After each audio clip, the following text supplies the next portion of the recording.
మీకు కారంగా ఉప్పంగా ఒక మంచి రెసిపీ అయితే చెప్పేస్తాను, వచ్చేయండి. ముందుగా యాపిల్ని అయితే చిన్న చిన్న పీసులుగా అయితే కట్ చేసుకోవాలి. గింజలు మాత్రం ఉంచొద్దండో, పైన పీల్ ఉంచుకుంటే ఉంచుకోండి, లేదంటే లేదు. గింజలు మాత్రం పాయిజన్ కాబట్టి ఈ గింజలు ఉంచుకోవద్దు. అలానే జాంకాయను కూడా చిన్న చిన్న పీసులుగా అయితే కట్ చేసుకోవాలి. యాపిల్ లేకపోయినా ఉట్టి జాంకాయతో అయినా ఇట్లా చేసుకోవచ్చు, కానీ యాపిల్ ఉంటే కూడా కొద్దిగా టేస్ట్ అనేది డిఫరెంట్గా ఉంటుంది.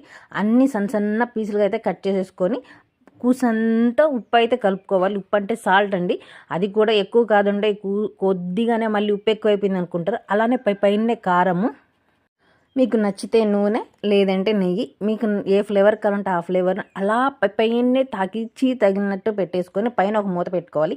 ఎలానో మనం హస్బెండ్లని అత్తల్ని కొట్టలేం కాబట్టి వాళ్ళని కొడుతుంటే బాగా గిలక్ కొట్టేయండి.